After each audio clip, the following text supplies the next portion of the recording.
ஓம் சாந்தி 24/7/2025. இனிமையான குழந்தைகளே, நீங்கள் இந்த படிப்பின் மூலம் சாந்தி தாமத்தின் வழியாக தன்னுடைய சுகதாமத்திற்கு செல்கிறீர்கள். இதுவே உங்களின் லட்சியம், குறிக்கோள் ஆகும். இதை ஒருபோதும் மறக்கக்கூடாது. கேள்வி: குழந்தைகளாகிய நீங்கள் சாட்சியாகி இந்த சமயத்தில் நாடகத்தின் எந்த காட்சியை பார்த்து கொண்டு இருக்கிறீர்கள்? பதில்: இந்த சமயத்தில் நாடகத்தில் முழுமையாக துக்கத்தின் காட்சி நடக்கிறது. ஒருவேளை யாருக்காவது சுகம் இருக்கிறது என்றாலும் அது அல்ப காலத்திற்காக, காக்கை எச்சத்திற்கு சமமானதாக இருக்கும். மற்றபடி துக்கமே துக்கம்தான். குழந்தைகளாகிய நீங்கள் இப்போது வெளிச்சத்திற்கு வந்திருக்கிறீர்கள். வினாடிக்கு வினாடி எல்லைக்கப்பாற்பட்ட சிருஷ்டி சக்கரம் சுற்றியபடி இருக்கிறது. ஒரு நாள் போல மற்றொரு நாள் இருப்பதில்லை என்பதை நீங்கள் அறிகிறீர்கள். முழு உலகத்தின் நடிப்பு மாறியபடி இருக்கிறது. புதிய காட்சி நடந்தபடி இருக்கிறது. ஓம் சாந்தி, ஓம் சாந்தி. 2 முறை ஓம் சாந்தி. 1, தந்தை சுய தர்மத்தில் நிலைத்திருக்கிறார். மற்றொன்று, குழந்தைகளுக்கும் கூட சொல்கிறார், தனது சுய தர்மத்தில் நிலைத்திருங்கள், மேலும் தந்தையை நினைவு செய்யுங்கள் என்று. சுய தர்மத்தில் நிலைத்திருங்கள் என வேறு யாரும் சொல்ல முடியாது. குழந்தைகளாகிய உங்கள் புத்தியில் நிச்சயம் இருக்கிறது. நிச்சய புத்தி விஜயந்தி. அவர்கள்தான், அதாவது நிச்சய புத்தி உள்ளவர்கள்தான் வெற்றியை அடைவார்கள். எதனுடைய வெற்றியை அடைவார்கள்? தந்தையின் ஆஸ்தியினுடைய வெற்றி. சொர்க்கத்திற்கு செல்வது இது தந்தையின் ஆஸ்தியை வெற்றி கொள்வதாகும். மற்றபடி பதவிக்கான முயற்சி. சொர்க்கத்திற்கு கண்டிப்பாக செல்ல வேண்டும். இது சீச்சி உலகமாகும் என குழந்தைகள் அறிவீர்கள். மிகவும் அதிகமாக துக்கம் வர உள்ளது. நாடகத்தின் சக்கரத்தை குறித்தும் கூட நீங்கள் அறிவீர்கள். பல முறை பாபா வந்துள்ளார், தூய்மையாக்கி அனைத்து ஆத்மாக்களையும் கொசுக்களை போல அழைத்து செல்வதற்காக. பிறகு தாமும் கூட நிர்வாண தாமத்தில் சென்று வசிப்பார். குழந்தைகளும் செல்வார்கள். குழந்தைகளாகிய உங்களுக்கு இந்த குஷி இருக்க வேண்டும். இந்த படிப்பின் மூலம் நாம் சாந்தி தாமம் வழியாக சுகதாமம் செல்வோம். இது உங்களுடைய லட்சியம் மற்றும் குறிக்கோள் ஆகும். இதை மறக்க கூடாது. தினந்தோறும் மகா வாக்கியங்களை கேட்கிறீர்கள். நம்மை தூய்மையற்ற நிலையிலிருந்து தூய்மையானவர்களாக ஆக்குவதற்காக தந்தை கற்பிக்கிறார் என புரிந்து கொள்கிறீர்கள். தூய்மை அடைவதற்கான சகஜமான நினைவினுடைய உபாயத்தை கூறுகிறார். இதுவும் கூட புதிய விஷயம் இல்லை. பகவான் ராஜயோகம் கற்றுக் கொடுத்தார் என எழுதப்பட்டுள்ளது. கிருஷ்ணரின் பெயரை போட்டுவிட்டனர். இந்த ஒரு தவறை செய்து விட்டனர். குழந்தைகளுக்கு கிடைத்துக் கொண்டிருக்கும் ஞானம் கீதையை தவிர வேற எந்த சாஸ்திரங்களிலும் இருப்பது என்பது கிடையாது. தந்தையின் மகிமையை போல வேறு எந்த மனிதருக்கும் கிடையாது என குழந்தைகள் அறிவீர்கள். தந்தை வராவிட்டால் சிருஷ்டி சக்கரம் சுற்றாது. துக்கதாமம் சுகதாமமாக எப்படி ஆகும்? சிருஷ்டி சக்கரம் சுற்றத்தான் வேண்டும். தந்தையும் வரவே வேண்டியுள்ளது. தந்தை அனைவரையும் அழைத்து செல்ல வருகிறார். பிறகு சக்கரம் சுற்றுகிறது. தந்தை வராவிட்டால் கலியுகத்திலிருந்து சத்யுகமாக எப்படி ஆகும்? மற்றபடி இந்த விஷயங்கள் எந்த சாஸ்திரங்களிலும் இல்லை. கீதையில்தான் ராஜயோகம் இருக்கிறது. பகவான் அபுமலையில் வந்துள்ளார் என புரிந்து கொண்டு விட்டால் சந்திப்பதற்காக ஒரேடியாக ஓடுவார்கள். பகவானை சந்திக்க வேண்டும் என சந்நியாசிகள் கூட விரும்புகின்றனர் அல்லவா? திரும்பி செல்வதற்காக பதீத பாவனரை நினைவு செய்கின்றனர். இப்போது குழந்தைகளாகிய நீங்கள் பல மடங்கு பாக்கியசாலிகளாக ஆகிக் கொண்டிருக்கிறீர்கள். அங்கே அளவற்ற சுகம் இருக்கும். புதிய உலகில் இருந்த தேவி தேவதா தர்மம் இப்போது இல்லை. தந்தை தெய்வீக ராஜ்யத்தின் ஸ்தாபனை பிரம்மாவின் மூலம்தான் செய்கிறார். இது தெளிவானதாகும். உங்கள் லட்சியம், குறிக்கோளே இதுதான் ஆகும். இதில் சந்தேகப்படக்கூடிய விஷயம் எதுவும் இல்லை. போக போக ராஜ்யம் கண்டிப்பாக ஸ்தாபனை ஆகிறது என புரிந்து கொள்ளவே போகிறார்கள். ஆதி சனாதன தேவி தேவதா தர்மம் இருக்கும். நீங்கள் சொர்க்கத்தில் இருக்கும் பொழுது இதன் பெயர் கூட பாரதம் என்றுதான் இருக்கும். பிறகு நீங்கள் நரகத்திற்கு செல்லும் பொழுது இந்துஸ்தான் என்று ஆகிவிடுகிறது. இங்கே எவ்வளவு துக்கமே துக்கமாக உள்ளது. பிறகு இந்த சிருஷ்டி மாறுகிறது. பிறகு சொர்க்கத்தில் தான் சுகதாமமாக ஆகிறது. இந்த ஞானம் குழந்தைகளாகிய உங்களுக்கு இருக்கிறது. உலகில் மனிதர்களுக்கு எதுவும் தெரியாது. இப்போது காரிருள் நிறைந்த இரவாக உள்ளது என தந்தை தாமே சொல்கிறார். இரவில் மனிதர்கள் அடி வாங்கியபடி இருக்கின்றனர். குழந்தைகளாகிய நீங்கள் வெளிச்சத்தில் இருக்கிறீர்கள். இதையும் சாட்சியாகி புத்தியில் தாரணை செய்ய வேண்டும். ஒவ்வொரு வினாடியாக எல்லைக்கப்பாற்பட்ட சிருஷ்டி சக்கரம் சுற்றியபடி இருக்கிறது. ஒரு நாள் போல இன்னொரு நாள் இருக்காது. முழு உலகின் நடிப்பும் மாறியபடி இருக்கிறது. புதிய காட்சி நடந்தபடி இருக்கிறது. இந்த சமயம் முழுமையாக துக்கத்தின் காட்சிதான் உள்ளது. சுகம் இருந்தாலும் காக்கையின் எச்சத்திற்கு சமம்தான் இருக்கிறது. மற்றபடி துக்கமே துக்கம்தான். இந்த பிறவியில் ஏதோ பெயர் அளவுக்கு சுகம் இருக்கலாம். பிறகு அடுத்த பிறவியில் துக்கம். இப்போது குழந்தைகளாகிய உங்கள் புத்தியில் இது இருக்கிறது. இப்போது நாம் நம்முடைய வீட்டிற்கு செல்கிறோம். இதில் தூய்மை அடைவதற்கான முயற்சி செய்ய வேண்டும். ஸ்ரீ ஸ்ரீ தந்தை லக்ஷ்மி நாராயணன் ஆவதற்காக ஸ்ரீமத் கொடுத்திருக்கிறார். வக்கீல் பாடம் சொல்பவர்கள் வக்கீல் ஆகுங்கள் என்று.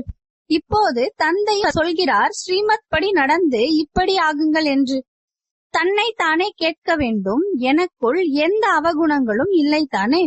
இந்த சமயத்தில் தேவதைகள் பாடவும் செய்கின்றனர். குணமற்ற என்னுள் எந்த குணமும் இல்லை, நீங்கள் தான் இரக்கம் காட்ட வேண்டும் என்று. இரக்கம் என்றால் கருணை. பாபா சொல்கிறார், குழந்தைகளே, நான் யாருக்கும் இரக்கம் காட்டுவதே இல்லை. இரக்கம் ஒவ்வொருவரும் தனக்கு தானே காட்ட வேண்டும். இந்த நாடகம் உருவாகி உள்ளது. இரக்கமற்ற ராவணன் உங்களை துக்கத்தில் உள்ளாக்குகிறார். இதுவும் நாடகத்தில் பதிவாகி உள்ளது. இதில் ராவணனுடைய குற்றம் எதுவும் இல்லை. தந்தை வந்து வழி மட்டும் காண்பிக்கிறார். இதுவே அவரது கருணை ஆகும். மற்றபடி இந்த ராவண ராஜ்யம் மீண்டும் நடக்கும். நாடகம் அனாதியானது. ராவணனின் மீதும் குற்றமில்லை, மனிதர்கள் மீதும் குற்றமில்லை. சக்கரம் சுற்றத்தான் வேண்டும். ராவணனிடம் இருந்து விடுவிப்பதற்காக தந்தை யுக்திகள் சொல்லியபடி இருக்கிறார். ராவணனின் வழிப்படி நீங்கள் எவ்வளவு பாவ ஆத்மாக்கள் ஆகியுள்ளீர்கள். இப்போது பழைய உலகமாக உள்ளது. பிறகு கண்டிப்பாக புதிய உலகம் வரும். சக்கரம் சுற்றும் அல்லவா? சக்கரம் மீண்டும் வர வேண்டியுள்ளது. இப்போது சங்கம யுகமாக உள்ளது. மகாபாரத சண்டையும் கூட இந்த சமயத்தினுடையதே ஆகும். விநாச காலத்தில் விபரீத புத்தி உடையவர்கள் விநாசம் அடைவார்கள். இது நடக்க வேண்டியுள்ளது. மேலும் நாம் வெற்றியாளர்கள், சொர்க்கத்தின் எஜமானர்கள் ஆக போகிறோம். மற்ற அனைவரும் இருக்கவே போவதில்லை.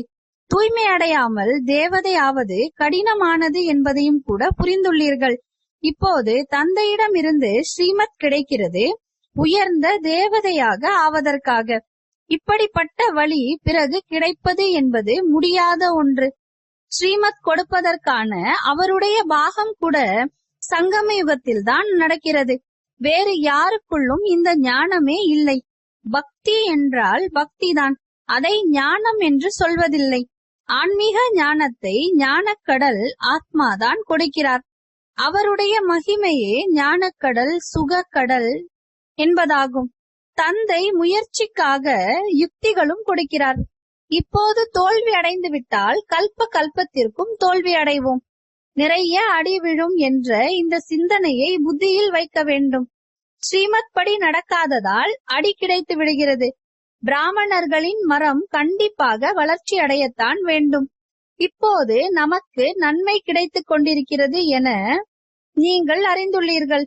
தூய்மையற்ற உலகத்திலிருந்து தூய்மையான உலகத்திற்கு செல்லக்கூடிய நன்மை நடந்து கொண்டிருக்கிறது. குழந்தைகளாகிய உங்களின் புத்தி பூட்டு இப்போது திறந்துள்ளது. தந்தை புத்திவான்களுக்கெல்லாம் புத்திவான் அல்லவா? இப்போது நீங்கள் புரிந்து கொண்டுள்ளீர்கள்.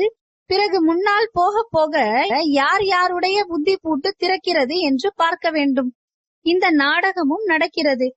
பிறகு சத்யுகத்திலிருந்து மீண்டும் நடக்கும். லக்ஷ்மி நாராயணர் அரியாசனத்தில் அமரும்போது யுகம் தொடங்குகிறது. 1 1250 வருடம் வரை சொர்க்கம் என எழுதவும் செய்கிறீர்கள். எவ்வளவு தெளிவாக உள்ளது! கதை கரு சத்திய நாராயணனுடையதாகும். கதை அமர்நாத்தினுடையதல்லவா? நீங்கள் இப்போது உண்மையிலும் உண்மையான அமரநாதனின் கதையை கேட்கிறீர்கள். பிறகு அது பிற்காலத்தில் பாடப்படுகிறது. பண்டிகை முதலான அனைத்தும் இந்த சமயத்தினுடையதாகும். முதல் நம்பர் பண்டிகை சிவபாபாவின் ஜெயந்தி ஆகும். கலியுகத்திற்கு பிறகு உலகை மாற்றுவதற்காக தந்தை வரவேண்டியுள்ளது. படங்களை யாரும் உற்று கவனமாக பார்த்தால் எவ்வளவு முழுமையாக கணக்குப்படி உருவாக்கப்பட்டுள்ளது என புரிந்து கொள்வார்கள். எவ்வளவு கல்பத்திற்கு முன்பு முயற்சி செய்தார்களோ அவ்வளவு கண்டிப்பாக செய்வார்கள் என்று அறியும் திறன் உங்களுக்கு இருக்கிறது. சாட்சியாகி பிறரையும் பார்ப்பார்கள். தனது முயற்சி பற்றியும் அறிவார்கள். நீங்களும் அறிவீர்கள். மாணவர்கள் தம் படிப்பு குறித்து அறிய மாட்டார்களா என்ன? நாம் இந்த பாடத்தில் சரியாக படிக்காமல் பக்குவம் இல்லாமல் இருக்கிறோம் என மனம் கண்டிப்பாக அறிக்கும். பிறகு தோல்வி அடைந்து விடுவார்கள். பரீட்சையின் சமயம் சரியாக படிக்காதவர்களுக்கு இதயம் துடித்தபடி இருக்கும். குழந்தைகளாகிய நீங்களும் கூட காட்சியை பார்ப்பீர்கள். ஆனால் தோல்வி அடைந்தே விட்டால் என்னதான் செய்ய முடியும்? பள்ளியில் தேர்ச்சி பெற தவறிவிட்டவர்கள் மீது பெற்றோருக்கும் கோபம் ஏற்படுகிறது. ஆசிரியரும் கோபித்துக் கொள்வார். நம்முடைய பள்ளியில் இருந்து குறைவானவர்கள் தேர்ச்சி பெற்றால் ஆசிரியர் அவ்வளவு நன்றாக சொல்லிக் கொடுப்பது இல்லை, ஆகையால் குறைவானவர்கள் தேர்ச்சி பெற்றிருக்கிறார்கள் என புரிந்து கொள்ளலாம் என்று சொல்வார்கள். சென்டரில் யார் யார் நல்ல ஆசிரியர்கள் இருக்கின்றனர், எப்படி கற்கின்றனர் என பாபாவும் கூட அறிவார். அனைத்தும் தெரிந்துவிடும். மேகங்களை அழைத்து வர வேண்டும் என பாபா கூறுகிறார். சிறிய குழந்தைகளை அழைத்து வந்தால் அவர்களின் மீது பற்று இருக்கும். தனியாக வர வேண்டும். அப்போது புத்தி நல்ல விதமாக ஈடுபட்டிருக்கும். குழந்தைகளை அங்கும் கூட பார்த்து கொண்டு தானே இருக்கிறார்கள். இந்த பழைய உலகம் சுடுகாடாக ஆக உள்ளது என தந்தை சொல்கிறார். புதிய வீடு கட்டுகிறார்கள் என்றால் புத்தியில் இருக்கிறது அல்லவா? புதிய வீடு கட்டப்பட்டு கொண்டு இருக்கிறது. வேலை முதலானவைகளை செய்தபடி இருக்கின்றனர். ஆனால் புத்தி புதிய வீட்டின் பக்கம் இருக்கும். அமைதியாக அமர்ந்து விடுவதில்லை. அது எல்லைக்குட்பட்ட விஷயம், இது எல்லைக்கு அப்பாற்பட்ட விஷயம். அனைத்து காரியங்களையும் செய்தபடி நினைவும் இருக்க வேண்டும். இப்போது நாம் வீட்டிற்கு சென்று பிறகு தனது ராஜ்யத்திற்கு வரப்போகிறோம். அப்போது அபாரமான குஷி இருக்கும். தந்தை சொல்கிறார், குழந்தைகளே, உங்கள் குழந்தைகள் முதலானவர்களை பார்த்து கொள்ளவும் வேண்டும். ஆனால் புத்தி அங்கே பாபாவிடம் ஈடுபட்டிருக்க வேண்டும். நினைவு செய்யாவிட்டால் பிறகு தூய்மை அடையவும் முடியாது. நினைவின் மூலம் தூய்மை, ஞானத்தின் மூலம் வருமானம். இங்கே அனைவரும் தூய்மையற்றவர்கள். இரு கரைகள் இருக்கின்றன. பாபாவை படகோட்டி என்று சொல்கின்றனர். ஆனால் அர்த்தத்தை புரிந்து கொள்வது இல்லை. தந்தை அந்த கரைக்கு அழைத்து செல்கிறார் என, அதாவது சுகதாமத்திற்கு அழைத்து செல்கிறார் என நீங்கள் அறிவீர்கள். நாம் தந்தையை நினைவு செய்து மிகவும் அருகாமையில் சென்று கொண்டிருக்கிறோம் என ஆத்மா தெரிந்து கொண்டிருக்கிறது. படகோட்டி எனும் பெயர் கூட அர்த்தத்துடன் வைக்கப்பட்டுள்ளது அல்லவா? அனைவரும் இந்த மகிமையை செய்கின்றனர். எனது படகை அக்கறைக்கு அழைத்து செல்லுங்கள். சத்தியுகத்தில் இப்படி சொல்வார்களா என்ன? கலியுகத்தில் தான் கூப்பிடுகின்றனர். எதுவும் புரியாதவர்கள் இங்கே வரக்கூடாது என்று நீங்கள் புரிந்து கொள்கிறீர்கள். பாபாவின் தரப்பிலிருந்து தடை விதிக்கப்படுகிறது. நிச்சயம் இல்லாவிட்டால் ஒருபோதும் அழைத்து வரக்கூடாது. கொஞ்சமும் புரிந்து கொள்ள மாட்டார்கள். முதலில் 7 நாட்கள் பாடம் கற்றுக்கொள்ளுங்கள். சிலருக்கு 2 நாளில் அம்பு தைத்து விடுகிறது. நன்றாக புரிந்து விட்டது என்றால் பிறகு விடமாட்டார்கள். நாங்கள் மேலும் 7 நாட்கள் கற்போம் என்று சொல்வார்கள். இவர்கள் இந்த குலத்தை சேர்ந்தவர்கள் என நீங்கள் சட்டென்று புரிந்து கொள்வீர்கள். கூர்மையான புத்தி உள்ளவர்கள் தந்தையை அலட்சியப்படுத்த மாட்டார்கள். ஒரு வேலை போய்விட்டால் இன்னொரு வேலை கிடைத்துவிடும். குழந்தைகள் அன்பான மனம் உள்ளவர்களின் வேலை, தொழில் முதலானவை எதுவும் விடுபடாது. அவர்களே ஆச்சரியப்படுவார்கள். சில குழந்தைகள் தன் கணவன்மார்களின் புத்தியை மாற்ற சொல்லி கேட்கின்றனர். என்னிடம் சொல்ல வேண்டாம் என பாபா கூறுகிறார். நீங்கள் யோக பலத்தில் இருந்து பிறகு அமர்ந்து ஞானத்தை புரிய வையுங்கள். பாபா புத்தியை மாற்றுவதில்லை. பிறகு அனைவரும் இந்த வேண்டுதலை செய்தபடி இருப்பார்கள். எந்த பழக்கம் ஏற்படுகிறதோ அதை பிடித்து கொண்டு விடுகின்றனர். எந்த குருவிடமாவது யாருக்காவது காரியம் நடந்தது என்றால் அதை பற்றி கேட்டால் போதும், அவர்கள் பின்னால் போய்விடுவார்கள். பிறகு புதிய ஆத்மா வருகிறது என்றால் அதனுடைய மகிமை வெளிப்படுகிறது அல்லவா? பிறகு நிறைய சீடர்கள் உருவாகி விடுவார்கள். எனவே இந்த விஷயங்களை எல்லாம் பார்க்க கூடாது. நீங்கள் உங்களை பார்க்க வேண்டும். நான் எந்த அளவு படிக்கிறேன், இதனை விரிவாக பாபா விளக்குகிறார். மற்றபடி தந்தையை நினைவு செய்யுங்கள் என்று மட்டும் சொல்வதானால் அதனை வீட்டில் இருந்தபடியே செய்ய முடியும். ஆனால் ஞானக்கடலாக இருப்பவர் எனும்போது ஞானமும் கொடுப்பார் அல்லவா? இது முக்கியமான விஷயம். மன்மனாபவ. கூடவே சிருஷ்டியின் முதல், இடை, கடைசியின் ரகசியத்தையும் புரிய வைக்கிறார். படங்களும் கூட இந்த சமயத்தில் மிக நல்ல நல்லவைகளாக உருவாகியுள்ளன. அவைகளின் அர்த்தத்தை கூட தந்தை புரிய வைக்கிறார். விஷ்ணுவின் நாபியில் பிரம்மாவை காட்டியுள்ளனர். திருமூர்த்திகளும் உள்ளனர்.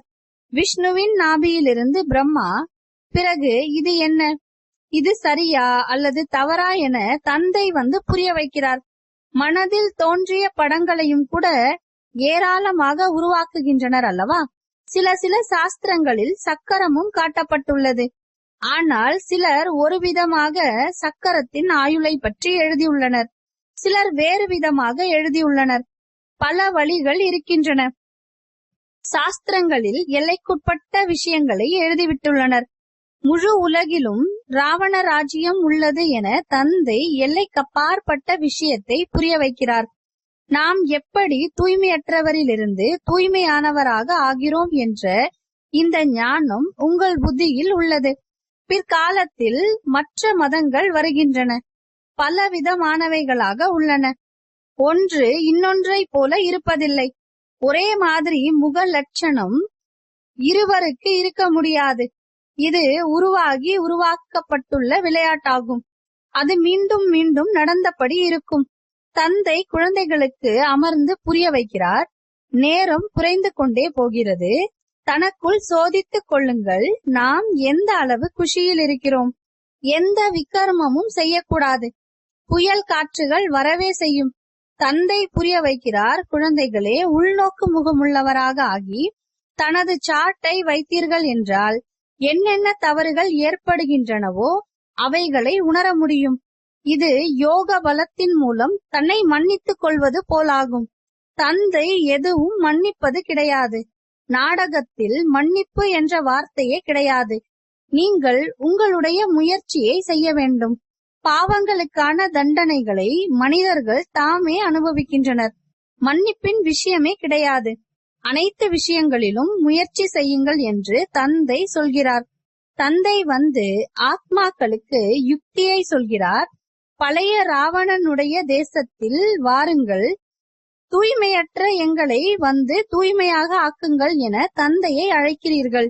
ஆனால் மனிதர்கள் புரிந்து கொள்வது இல்லை. அவர்கள் அசுர சம்பிரதாயத்தவர்கள். நீங்கள் பிராமண சம்பிரதாயத்தவர்கள், தெய்வீக சம்பிரதாயத்தவர்களாக ஆகிக் கொண்டிருக்கிறீர்கள். முயற்சியும் கூட குழந்தைகள் வரிசை கிரமமாக செய்கின்றனர்.